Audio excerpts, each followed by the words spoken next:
আসসালামু আলাইকুম। আজ আমরা জানব সূরা বাকারার শেষ দুই আয়াতের ফজিলত। সূরা বাকারার শেষ দুই আয়াতের ফজিলত সম্পর্কে হাদিসে বিশেষ গুরুত্ব দেওয়া হয়েছে।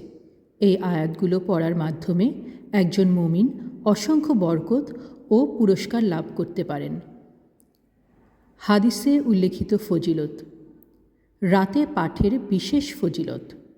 রাসূলুল্লাহ সাল্লাল্লাহু আলাইহি ওয়াসাল্লাম বলেছেন, যে ব্যক্তি রাতের বেলা সূরা বাকারার শেষ দুই আয়াত পাঠ করবে তা তার জন্য যথেষ্ট হবে। অর্থাৎ এই আয়াত দুটি পড়া দিনের কষ্ট, বিপদ ও অশান্তি থেকে রক্ষা পাওয়ার জন্য যথেষ্ট। রক্ষা কবচ হিসেবে কাজ করে। এই আয়াত দুটি শয়তানের ক্ষতি ও অনিষ্ট থেকে রক্ষা করে। হাদিসে বলা হয়েছে, যে ব্যক্তি এই আয়াত দুটি রাতে পাঠ করে ঘুমাতে যায়, শয়তান তার ঘরে প্রবেশ করতে পারে না। ঈমানের পূর্ণতা প্রকাশ করে। এই আয়াতগুলোতে মুমিনের ঈমানের গুরুত্বপূর্ণ দিকগুলো তুলে ধরা হয়েছে। আল্লাহর প্রতি পূর্ণ বিশ্বাস, তার কিতাব ও রাসূলদের প্রতি আস্থা এবং পাপের জন্য আল্লাহর কাছে ক্ষমা প্রার্থনা।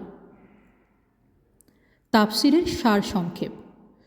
285 নম্বর আয়াত, মুমিনের গুণাবলী ও বিশ্বাসের বিষয়বস্তু। 286 নম্বর আয়াত, আল্লাহর করুণার প্রমাণ। তিনি কাউকে তার সাধ্যের অতিরিক্ত বোঝা দেন না এবং দোয়া শেখানো হয়েছে। আমল করার উপদেশ। প্রতিদিন ঘুমানোর আগে এই দুই আয়াত পড়ে নেওয়া। বিপদে পড়লে এই আয়াতগুলো বেশি বেশি পাঠ করা। এই আয়াতের অর্থ ও মর্ম বোঝার চেষ্টা করা এবং জীবনে তা বাস্তবায়ন করা।